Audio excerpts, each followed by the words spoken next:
what I'm aiming at here is that it's more of a mechanical universe. So there's cause and effect, things bump into each other, etc.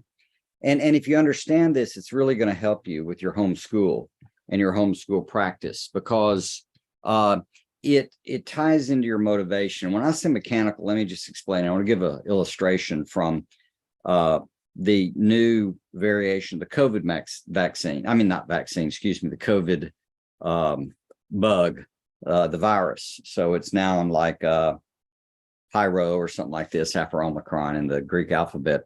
Now, hear me out. This is my opinion. I'm not giving any medical advice. I'm making an observation about the structure of things. Things can go different than we predict. I'm not predicting. I'm just observing. And this is going to relate to vision, because when I say structure, I'm talking about the way things work, the way dominoes hit each other, the way things happen. So most of what I do when I talk to you about how to teach your child math, that's the same kind of thinking. The math is actually, you build on the child, their understanding. So you let them conquer one level, and then they conquer another, they conquer another.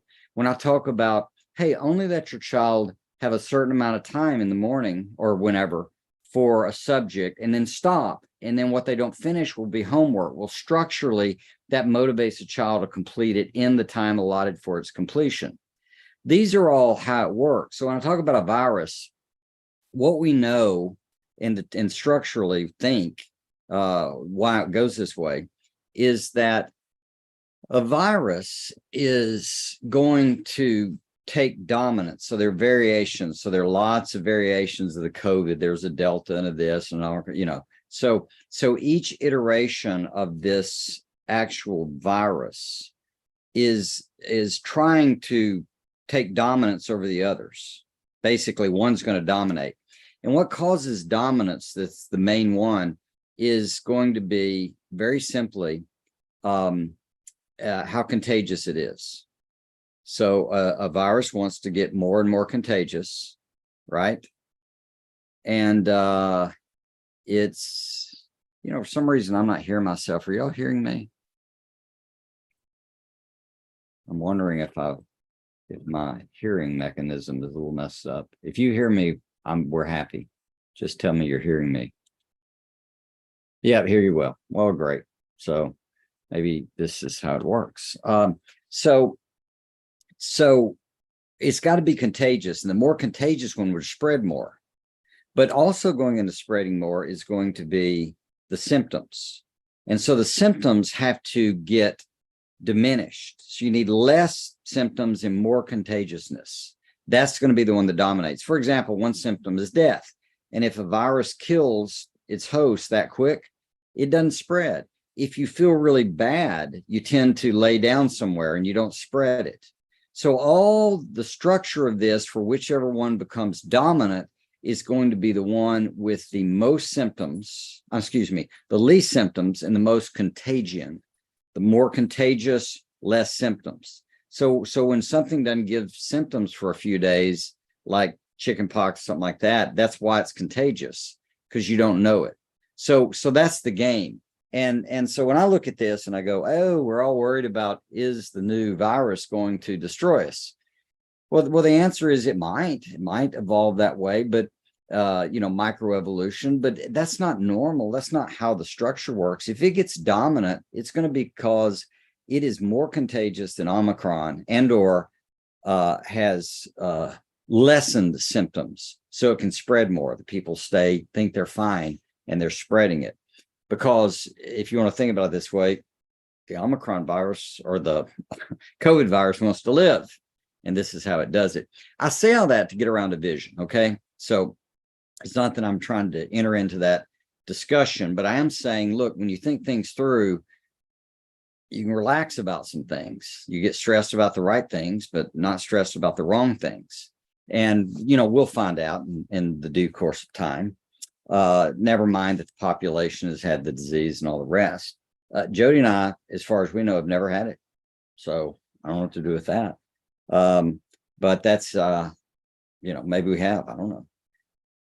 Vision for your home. Let's talk about that. So it's still structural. It's a cause and effect game, because what a vision does for your home when you do it right. And when I say home, marriage, family, friendships, the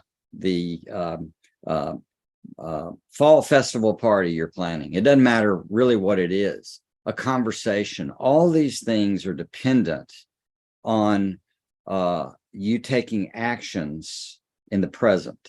So all we need to do is figure out how to get you to be motivated to take action and to take good actions, and you'll be golden. That's the game. And so here's how it works. We only live in the present, like right now. So like you can only homeschool today, like right now. And it's influenced by the past. So all these things that have happened in the past have happened to you and have happened around you and have happened into that moment. So somebody wrote a math book, someone printed it, someone bought it, used it, sold a used copy, you got the used copy. That's a part of that story. And so when you understand that that's part of the story, you realize everything in the past up to this moment, your experiences, your childhood, your marriage, your everything, all of this has come in. And as it's come in to you in your life, it's helped creating the present. But really what's creating the present is the future vision you have of how you want the present to go. So I know this sounds complicated and philosophical, but it's not. I mean, it is, but it's not. You can handle it. So when you get a picture, a vision of the future, what happens is that actually is where the change and creativity and the present is conceived. The past up to that point kind of births it, but conception is in the future for humans. It's all about us thinking about the future. And the futures we mess up, that's that self-fulfilling prophecy, is we kind of have a view that messes us up. What we've got now is the ability to use our imagination, sanctified, we'll call it, and use that imagination to absolutely clarify exactly what we want. So here's how it works. The most important thing is you need a picture of the outcome that you want. And I would say it this way. You want to ask not just what do I want, but how do I want it to turn out? How do I want this to turn out? How do I want my child to turn out? How do I want this conversation to turn out? How do I want this meal to turn out? When you answer that question with your imagination, you start picturing it more like a movie, words and pictures. And you start thinking through with your imagination, how do I want it to turn out? The key issue is how do you feel when you think about it as completed? So what you're wanting to do with your homeschool is imagine, how do I want this homeschool to turn out? And I would say I want to get to a place where all the children are sweetly working at their table or tables, and they are doing their work, and they are not overly excited that homeschool is amazing in my mind, but they're not arguing and frustrated. They're just learning to do their work, and they get their work done. Then they get to play or eat or whatever, the game is. And so going through that process, when I think about that, that feels good. So when I picture it and it feels good, that's a pretty good sign I'm onto something. And the trick is you want to picture it as fulfilled, like it's completed, because that's the only way to picture anything anyway. And so in the future, so you're picturing something that's completed, and in that completion, it feels good to you. If it doesn't feel good, it's not a good picture. You either need to work on the picture more, or you need to do something else. If you feel down and want to stay down, don't picture anything that would get you up, because there's this relationship between what we think and how we feel. And what we're trying to do is get that picture in our head, because once that's in our head and we feel good about it, we're going to be in a frame of mind and heart and spirit and sanity to take the actions we need to take. So you can do it with your marriage, and a conversation. Can you imagine a conversation going well? That's super. That's what you want. I recently had a interaction with a person who was frustrated with me because I hadn't responded about something. And I had forgotten it. I'd been gone, and I guess I looked at it, but I just never saw it. And they thought I was mad or something like that. And I could have defended myself, but then I thought, how do I want this to go? And I thought, I want it to turn out that he's happy, I'm happy, and our friendship's good. And so that, thinking about how that felt, it felt good, moved me to think of a plan that was more about apology and clarification, all the rest. So I took an entirely different approach than I might have otherwise. So when you start thinking about your schooling, or specifically that child in math, you want to get a picture in your head of that child learning math, saying, "Oh, mommy, I'm starting to understand it," and that feels good to you. Excellent. I knew you could do it. And you get that picture and how that feels like it's already done. Get that in your head. That's going to lead to figuring out a game plan to help get that student there. And it's when life works for you, this is what's going on. I mean, there's more to it. Obviously, there's a God and spirituality and all kinds of things. But what's going on when things work is you got a pretty good picture and you feel good about it. I mean, in this, while your wedding probably turned out okay. Don't give me the horror stories. But for most part, you imagine your wedding, you figured out to get a dress and flowers and get help and cards and blah, blah, blah, all that stuff. And you had a picture and it felt good and be an exciting day. And for the most part, except for the funny things we can laugh about now, that's how it worked. So I'm going to bring us back to that stuff. But what I want now is questions. So Jody will come in here in a second. She probably hears me. And the way this works, so we've got YouTube that we'll take questions on. The more I've thought about this, I'll go, okay, I'll answer your questions, but I'm going to invite you to hop over here. You don't have to show your face, but if you got a real question that's complicated, we genuinely or generally, let's say, need to ask questions, interact.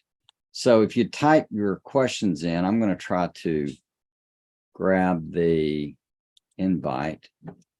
There's the invite. So Jody's coming in.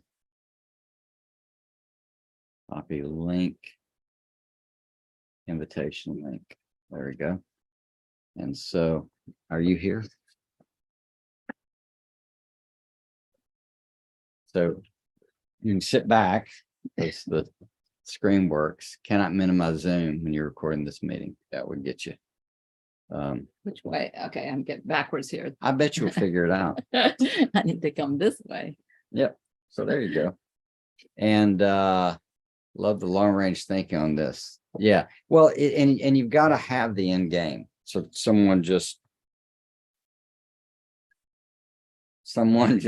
just punched a button on my automatic desk. Yeah, someone just posted, Liz just posted, love the long range thinking on this. What's the end game? I think you've said that a couple of times. Very important. Yeah, it's way more important than you think, actually. And in my experience, like I said, when things have worked for you in life, this is what has actually happened, So let's see. Do we have any chat on?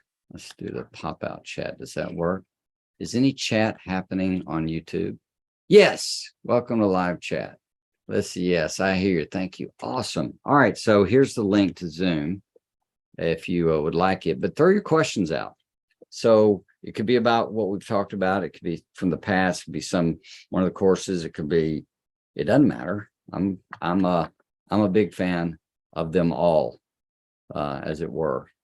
And Jody, you're welcome to throw out anything you're thinking of in particular.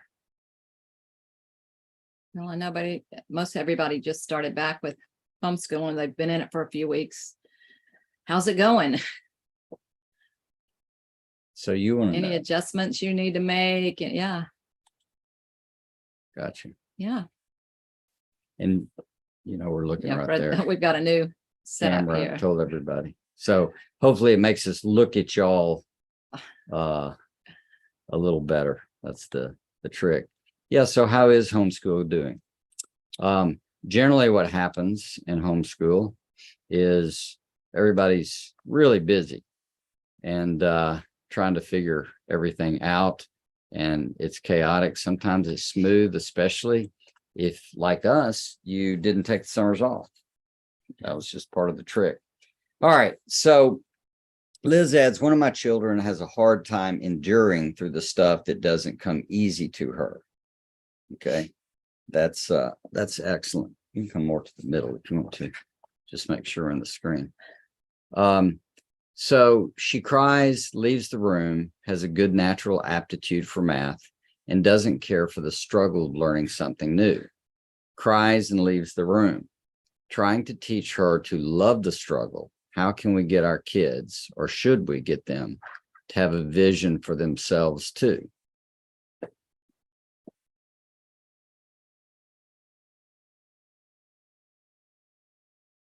I'm curious how old she is. Well, and Liz might talk to us. If you want to unmute yourself, you can. She's 9, or you can type it in. We're all growing at this. So yeah, so it's profound for you to say, should we get them to have a vision for themselves? And you absolutely should.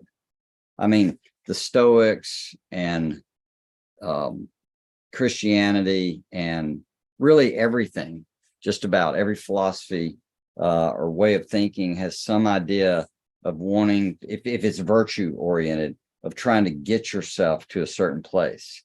Who's the person that you want to be? How do you want to act in these situations? What are you trying to grow to? And so one piece for her, why are you smiling? Oh, just what she added. Love the Stoics, and we're certainly Christian. Yeah. So certainly, and there's a big overlap with the Stoics and Christianity for about 500 years. So that's another conversation, a big 500. But both orientations understand that it's not what happens exactly, it's how we think about it. And so there's a transformation or renewing of our mind that has to happen. So with the daughter, one is getting a vision for her to see herself as one who doesn't freak out with struggles, doesn't get upset. And part of the trick, we had one child like this, and maybe we're all developing fixed mindsets or something like that. But in my experience, usually when a kid is like this, one of the pieces is that they're relatively bright. And so they have a misconception that everything should be easy.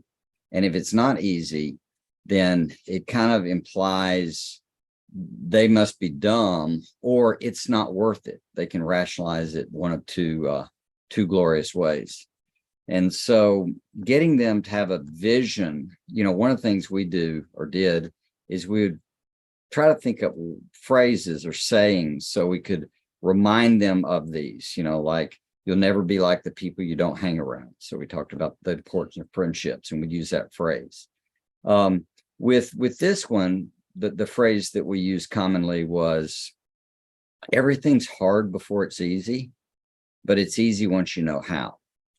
And so the vision is to figure out how to get it to easy, but this is called skill development. And in skill development, it's all education. So education is always, you've got curiosity and frustration whenever you're learning something, at least on your own.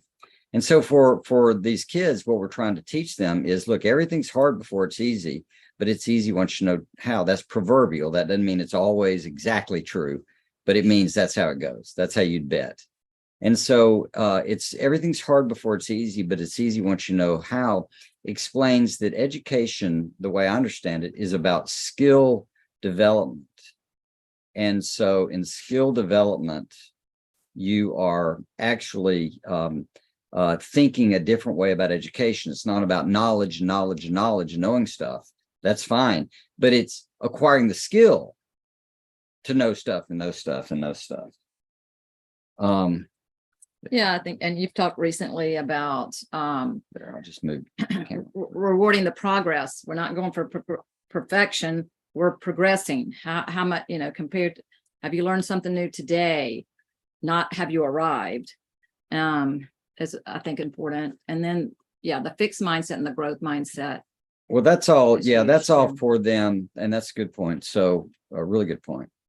that you're wanting them to tune in and measure where are you compared to where you were. But that's still going to be based on the vision first. So you want them to get a vision for learning how to tolerate the short time in skill development where it's frustrating. In other words, you almost want to tell them, yeah, this is normal.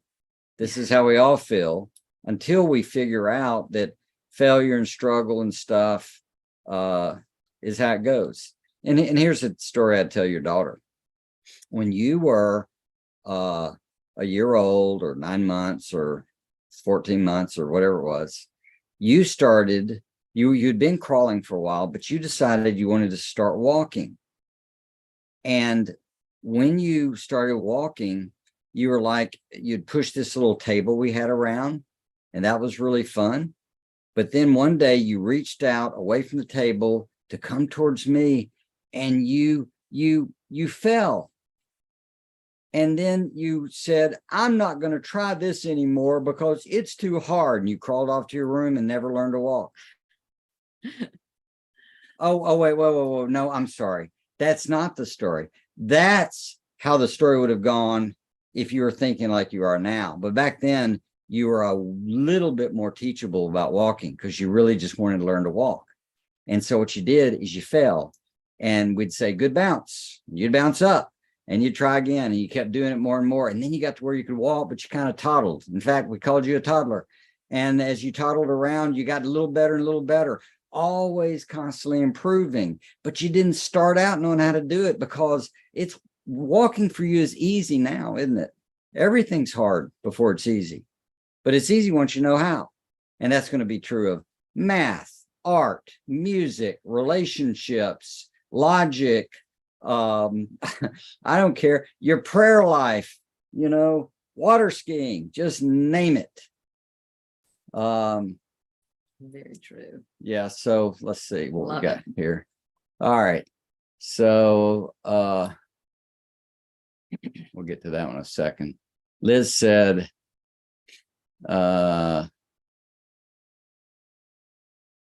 just the same one. Yeah, Crazy. Okay, goes down. Sorry, y'all. Hi. Oh, wait. It replicated, didn't it? No, she says, oh, wait, that's not what happened. The view is worth the climb. How they, This is a different person. Yes. Wait, that's not what happened. The view is worth the climb. How they knew it as a baby is a mystery. Something about climbing. Somehow I missed it. Exactly. I feel like it's a threat to her. Yeah, you can come on and tell me. It's the chat is throwing it out with some other people's chats, and I can't follow the. I'm so sorry, but I just thought that was perfect, because it's like the example you gave of when they were a baby, and you said, remember when you were holding on to things, and then you started to walk to me, and then you fell, and you're like, well, never doing that again. I was just saying that is, yes, exactly. And then, oh, wait, that's not what happened. You endured, you kept trying. And I just say how they knew that it was going to be worth it for them to keep pursuing it is a mystery a little bit. It's hard to know how they knew that. It's like we need to embrace that mentality as we're pursuing things, that mentality that baby had. I'm going to walk. I'm going to just keep doing it, Yeah, and Liz, they wanted to walk. I mean, this is the problem with kids. They want to do some things and don't want to do others, like all of us. That's why reframing it and giving them a vision can help them a lot. So yes. Even there, if you got that story for her about walking, you could look at her and said, so are you going to learn to walk here or not? Oh, good. You see what I mean? And just that moment, she gets it. And you go, look, the goal is not to get you to love math. Let's say it's math. Mm-hmm. The goal is to get you to be able to look at your math and go, I don't feel like this. Oh, well, so what? And then do it. And you feel good about having done math. Right. There are a lot of people that write books, and they'll confess to you they don't like to write, but they love having written. So who cares? If you love math, that's great. If you love having done your math, that's great too, as long as you're learning, because either way, you're either learning discipline or learning how to tune into what motivates you. Exactly. And if she just endures, she'll be proud of herself for at least having the discipline, even if she doesn't get the answers correct. She'll have something to be proud of, Yes. Yeah. something there in the actual Yeah. Well, action. yeah, and you build on it, it becomes part of your history. So you start finding out it's no big deal. So I go out every day just about, and I run at 5 in the afternoon in the San Antonio area. It was 103, 104 yesterday. Ooh. I run about 3 miles, and everybody, it makes my neighbors pray for me because nobody wants me to die on their driveway at the end of it. So we live kind of out in the country, so it's a big area, but it's but look, here's the trick. I went through, besides having been in sports and all growing up, I went through some training in the Mojave Desert, like an outward bound tough thing to do.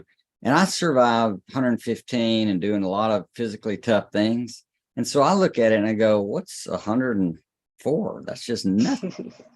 Plus, I have a way to approach it. I run a bit and then I'll walk a minute. I run a bit and I'll walk a minute. And I have a cell phone. I can say, come save me. It's not a big deal, but only because I have experience that I can tap into. Once your daughter, and you can tell her that once she catches on that things can be hard and then you work at it and then they get easier, she can have that for the rest of her life on everything. And she'll look at things and go, I can learn. Or I go, am I going to learn to walk or keep crawling? That's all there is. In fact, that ought to be a little book. Just the whole analogy of it, would be a great little children's book, wouldn't it? The whole story. And so everything is about, are you going to walk or keep crawling? That would be the name of the book. Walk or keep crawling. I love it. That's excellent. Yes. Okay. Whoever steals that and does it, give us a little credit. All right, Liz. Is that good? Thank you. Excellent. Awesome. All right. So Tanzi says, hi, for the past 1.5 years, I've been trying to convince my husband that homeschooling would be a better option than sending our 4 school-age children to our local private religious school. We're both pro-education. For him, he thinks our small private school is the way, and I disagree. However, this year, I'm backing down on my homeschooling stance and be genuinely happy with my husband's decision. I'll use your vision technique to make the best of it. Yeah, I think that's right. I'll tell you something that really might help. Because I've wrestled with this. So we have children that as I've mentioned before, I probably mentioned this a week or so ago, and I'll just mention it again because it's so helpful to me. We have 5 children, and they have among them all 11 grandchildren so far. And the oldest is 6 years old. And they're all taking, some of them similar, some of them different views than we did on parenting. And of course, it's a little irritating because, I wrote a book about it, right? And so I watched it happen. And the fact is that as I looked at the kids and what they're doing, the more I can think about that each of them are running an experiment. And we don't know how the experiments could go. It gets out of the you're doing it wrong, you're doing it right type mindset. And so as a result, I'm not judgmental, it's experimental. And it's very similar with private school education. I mean, honestly, I went to a private school and I turned out not terrible. I think I would have done better homeschooling, but it's an experiment. I know people who are doing their homeschool experiment, not so swift, and that's what I say to our kids. I say, hey, everybody's experimenting. We experiment on y'all.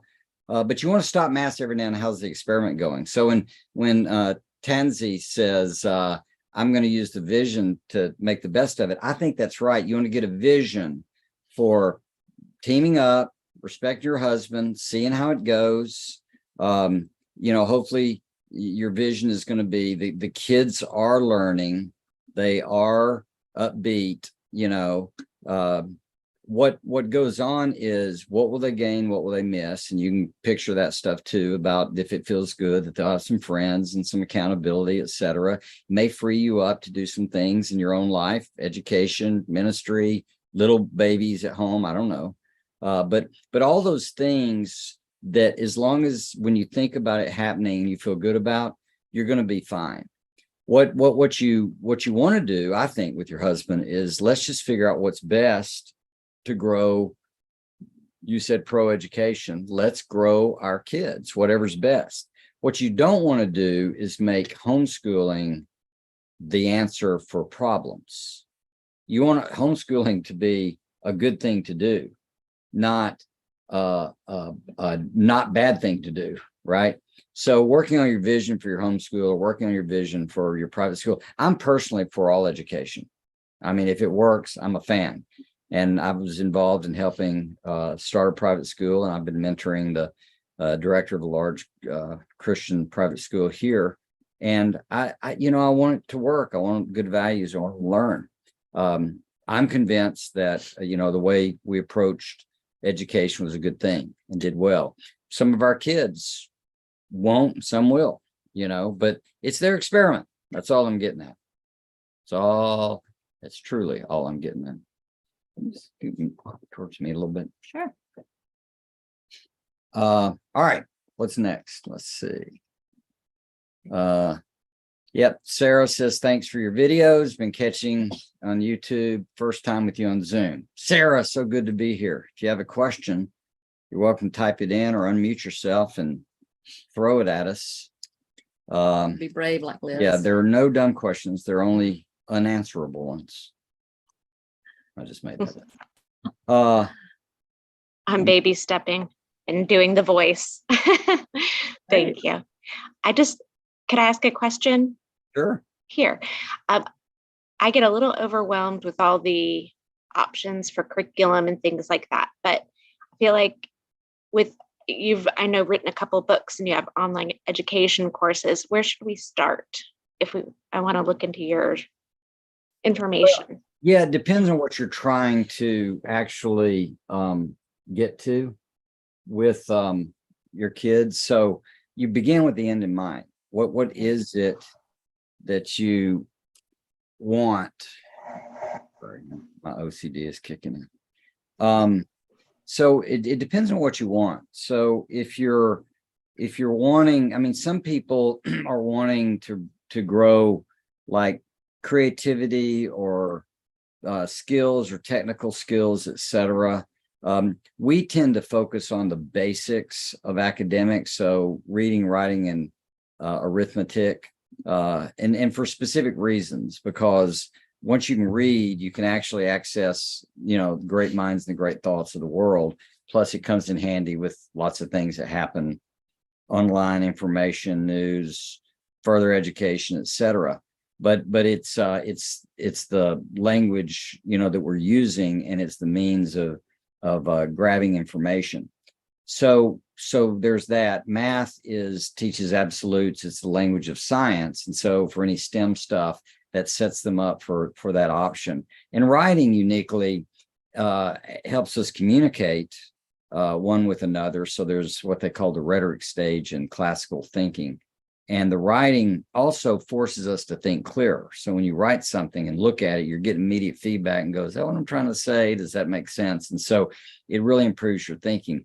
So what I would do is I would be looking for a curriculum that is going to focus on developing their ability to read, developing their ability to do math, and developing their ability to write. Those, in my thinking, are the essentials. We get into other things like social studies and can you name the capitals and all this stuff that's knowledge stuff. But that, of course, thinks of education as knowledge. And I would argue is education is about skills that allow you to acquire all the knowledge you need whenever you need it. So you can retool yourself, you can relearn, etc. We landed on the Robinson curriculum because it was a pretty good match the way we thought, and then we could plug and play some things. So it's heavy on math and it's heavy on reading. And then I developed a writing curriculum to go with it. The rest of our stuff is not so much academic as it's what's more like soft skills that are really valuable and vital, like memory and communication and problem solving. And well, there is a reading approach that I've developed in there about how to teach kids to really get good at comprehending and wire their brain up so they can make sense of what they're reading pretty quickly. What else is in there? Focus and time management and goals and relationships and all these things that commonly kids need to learn about, but don't, whether they're in schools or not. They it's just stuff over time that we learn was really significant and vital for the kids. But most of these curriculum or curricula are fine as far as they go. What I don't like is curricula that are all designed to do it for the kid. I'm sorry, to force the parent to do it for the kid. So the teaching lands on you. I think we should be chief learning officers, not teachers per se. We want the child to become the teacher. And so they learn to wrestle and they struggle and they don't run out of the room when they're frustrated, and they endure and they teach themselves. And we cultivate that. I mean, we don't help them, etc. But, the more we're caught up trying to compete with the private schools or the public schools or what I'm starting to call the government schools. So if we're competing with them, it's really hard. Multiplicity of teachers, facilities, all this stuff and resources. If we're trying to compete that way of going and doing exactly what they do, you sort of might as well have them in there. But if homeschool and you find a curriculum and then adapt it to your own thoughts, and you're really measuring skill development, how well is their reading and comprehension? How well are they doing in math and understanding, which is problem solving, all kinds of stuff? How well are they doing with their writing? First, obviously, just making the letters, but obviously writing skills of articulating their thoughts, etc. Those are essential to learning just about any subject. And you can add things in there. How well are they doing with art and music, or how well are they doing with their friendships, or it doesn't matter. You can add all of that, but I would always encourage everyone to think in terms of skills, just constantly in terms of skills. Does that make sense? I talked for a long time right then. Sorry. Good. Definitely. Cool. Definitely. Yeah. So let me just make sure on YouTube we don't have any questions. Maybe we do. Wasn't able to sign on Zoom. You probably already answered this. Around what age did you expect your children to be able to be more independent learners, to focus without you reminding? Okay, this is such a great question. Can you repeat the title of your book again, please? Thank you. The book I mentioned was The Absolute Quickest Way to Help Your Child Change. And you can find copies out there. And I know it comes with our stuff too. So I also found an audio version that I didn't know I had. I'll make available so you can listen to it. And there's not a lot I would actually change in that book because it was principle based. So I guess I could read it again. Back to what age do you expect your children to be able to be more independent learners, to focus without you reminding? So Michelle, this is a really important question. And what we basically did is we learned how to focus on not exactly getting them to a place of maturity, but getting a system that made it easier for them to do it. So like, let's take something like sleeping at night. I see a fair bit of this among our kids, and they all have some wild philosophies, and I'm cheering for them. They make life tough because our kids all slept the night from 6 weeks on, and at least 6 weeks on, some earlier. And then they did it pretty much all their life. And the reason was, it's not that we were thinking, how do I teach my child how to get themselves to go to sleep and how to get themselves to go back to sleep? It was more, how do we set up a system that allows them to settle into a pattern or a habit of sleeping well? And so let me tell you about habits. Habits don't believe in habits exactly. I don't really understand them. I've thought about them a lot. I just don't know how you can have a habit for, let's say, sleep. And then you go on vacation. I have a habit of getting up every morning at 6 a.m., let's say. And then you go on vacation and sleep late. I mean, what kind of habit's that? If you can just bust it overnight. I understand habits to be patterns that we get comfortable with. What are you laughing at? You, Why? because Just you've in thought general? about habit a lot. Oh, yeah. So, so I think of patterns of behavior, things you do. And what I think it is that we get comfortable with it. And once we're comfortable with it, we can use it. So it's a sequence we're comfortable with. So our kids, we taught them to be comfortable with the fact that they had a bedtime and they get in their bed and they don't have to sleep all night. They can just lay there if they want to. But we did teach them you can turn over and go back to sleep. And so as a result, they got comfortable with the idea of having a getting up time and a bedtime. And with us, it was always a getting up time. There just was a time to get up, and we fudged a little on the weekends, but not much, because we didn't want to walk around the house, or I didn't, worried about waking some kid. It's just, let's get up. That's how we do it. So when you ask that question, and then focusing and all, I would say it's more about setting up a pattern that this is what we do, and this is what we do next, and this is what we do next. You won't get there the first day. You won't get there the second day. But in the course of time, they'll settle in and they'll go, this is how it works. This is what we do. This is the way the game works. And it happens. I'm just thinking about like the swimming pool we belonged to when we had kids. The swimming pool had adult swim every hour. Yeah. Every the hour or last two. 10 minutes or something like that. An Some, hour. all the kids had to get out, sit on the side, so the adults could get in the pool without, being hurt. And I'm sure kids griped about it, but after a while they went, that's just how it works. This is the way it goes. Oh, we don't run around the pool either. Yeah, that's the way it goes. That's what you want to do. You want to build a system that is understandable and fair and constantly has them learning a little more every week than they knew last week. At least that's the way we did it. And I think that another part of that question was in them doing it independently. Once they were pretty good readers, that was kind of the independent time, because they could read their math book and do their math. They could certainly read their reading, and then the writing, whether they were by that time they were able to write some. So really it was that. And once they've learned the reading ability, and that was different Good ages with a few of our kids. Right. But yeah. And what happens is that they become more independent, focused in time. Part of what we did is if they wanted our help trying to understand something or work on math, I would make them read the lesson out to me, work the lesson out loud. I did a lot of things that was focused on them figuring it out and teaching themselves.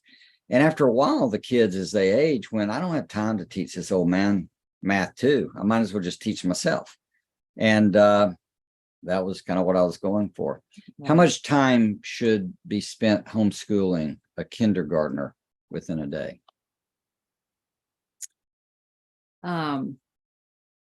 Good. Sure. Yeah. It's really you and the child's decision on that. And what kindergarten used to be is not anymore. I mean, it's what I would originally was saying was first grade, because it's like they have to learn to read in kindergarten and just this and that. So it's more like, do you have a kid that's 4, 5, or 6, and how are they doing what's your goal for kindergarten? Are you wanting them to learn to read, or are they still just little ones that you're just trying to have kind of start introducing shapes and things like that? So I'm not trying to fudge, but it's just a hard question. What do you mean by kindergarten? We've got we've got 4-year people going into kindergarten from 4, 5, or 6 years old. So if you want, as far as, let's pretend they're a little bit older and you're wanting to learn to read and stuff. I formally sitting down with them, maybe an hour.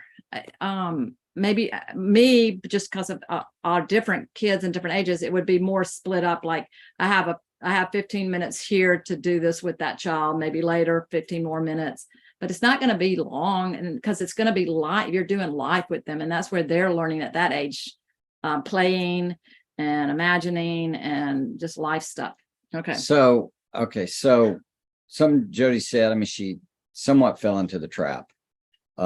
Everything was perfect. Okay.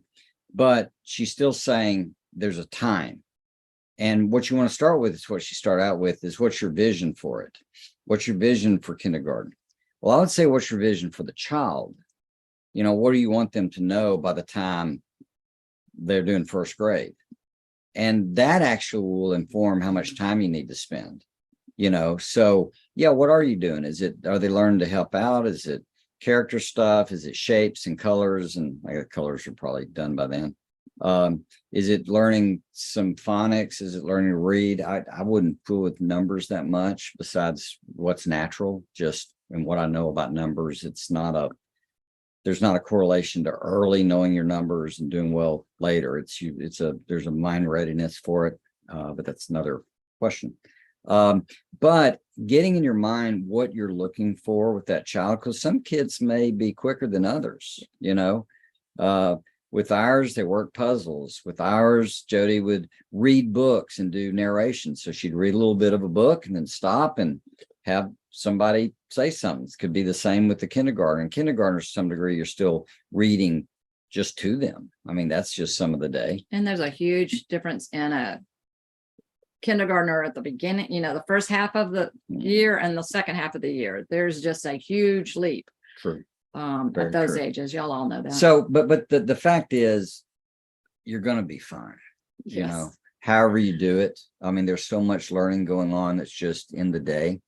And if you want to get them ready, you know, it's alphabet, phonics, how they think about that, what their work ethic is. I mean, honestly, kindergarten, pre-kindergartner that learns to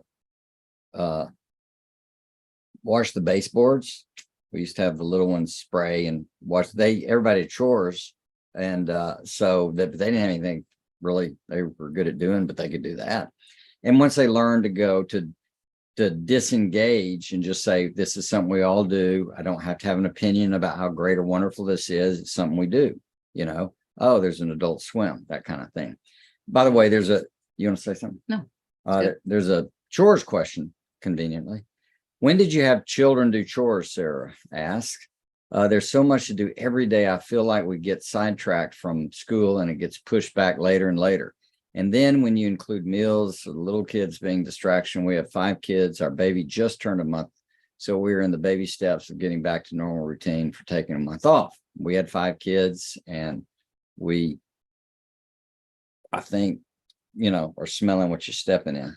But I guess what we did is we made a decision. Is school going to organize the rest of our day, or is what we're doing in the day going to organize when we do school? And so for us, it became very clear that school had to be the priority. And then we figured out how the rest of the day fit in. It's kind of the old thing about rocks in a pail, or I'm thinking of a aquarium or fish glass, or I don't know, goldfish thing. But you put big rocks in first, and then the next size, and the next size, and then the sand. You can really fill it up efficiently.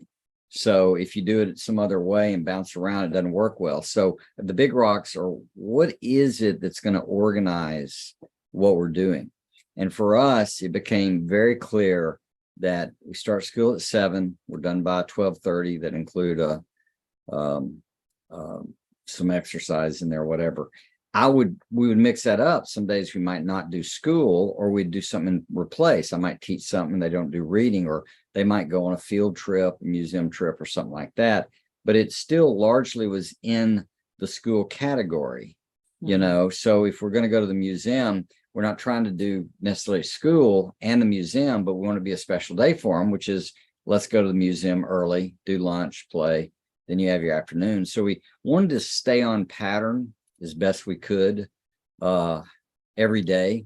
And the more you can systematize and organize a pattern and get comfortable with it, so it's a habit, get comfortable with it, you're going to find a lot of this gets to joyfully toned down. What are you going to say? Yeah, and as far as when they start chores, when probably 2 and 3, because if your other kids, especially if your other kids, if it's your first one, it's a little different. But if your other kids are doing something, that little one actually wants to do something. And when our kids were elementary age and all, we had a set like 30 minutes where everybody was doing their chore. So the little ones wanted to do something. So, you give them a dust rag, you give, this is what we're doing this 30 minutes. We're all doing and something to help our house. And some of it, even in microbursts, like putting your chores up after you're through playing with them. Jodo's good at that. It's cleanup time. I remember Laura, our second oldest, one night just did not want to put her toys up. And so she and I worked through to come to an understanding. She's pretty good about cleaning up her toys now. So Liz throws out, "This is huge," in all caps, and apparently that means yelling. Is, quote, "school education really going to be the thing around which the other things are organized?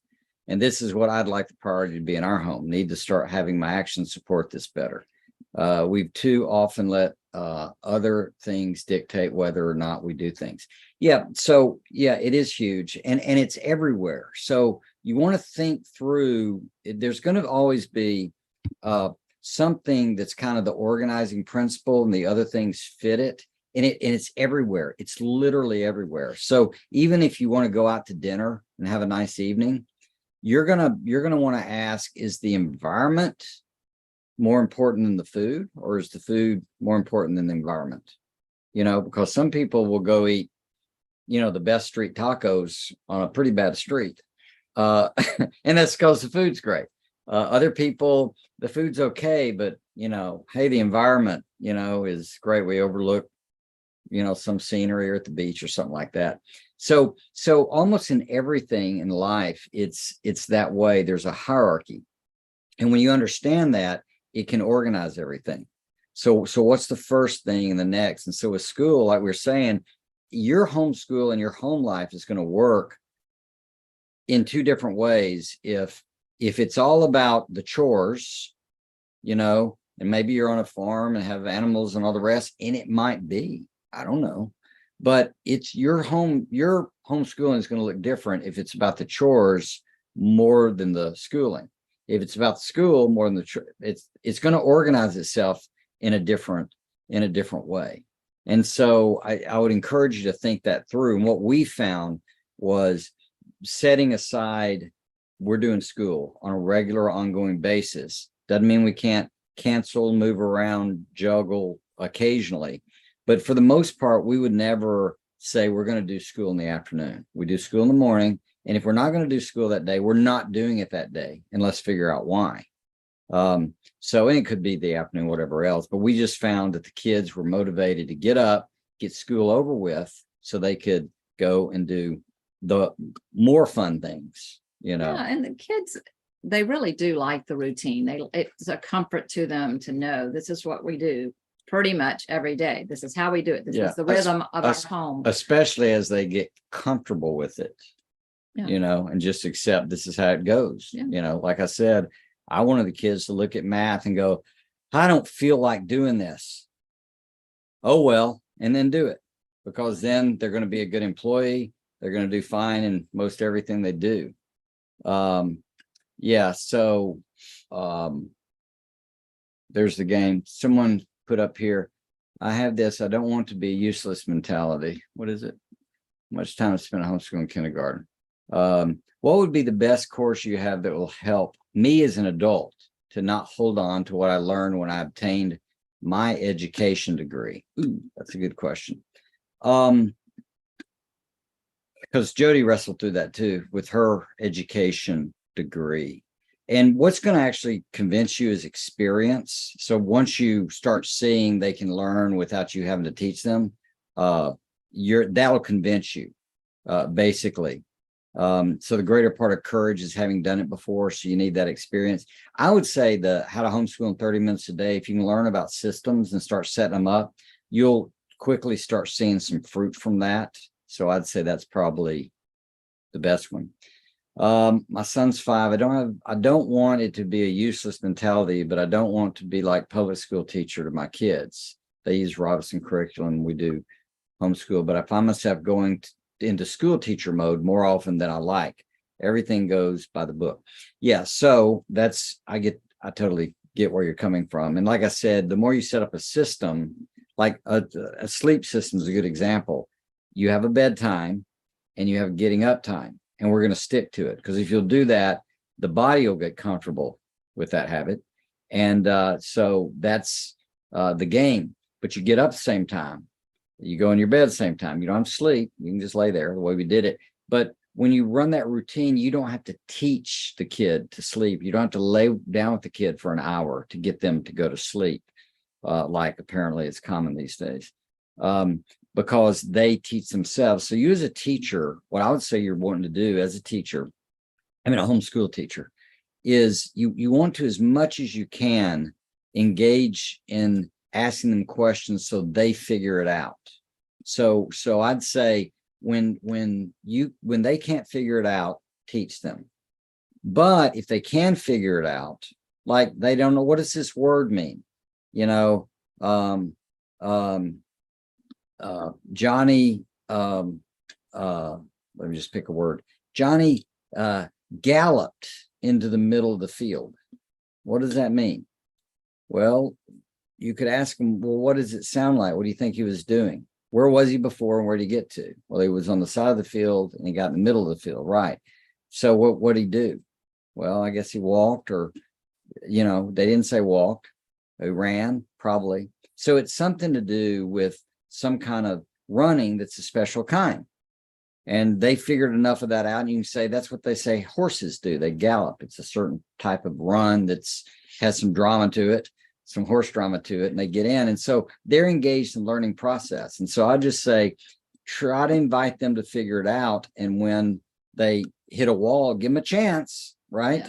Yeah. If you ask them a question they don't answer, count to 10. Give them a chance. They maybe think, they may be jabbering in here. So you get it. Okay, thank you. Very insightful. It's the first time I wonder if I'm doing enough. I don't want my son to be behind. He's reading 3 to 4 letter words, some simple addition. So far, handwriting. This is a 5-year-old. This is back to the kindergarten 5-year-old. Yeah.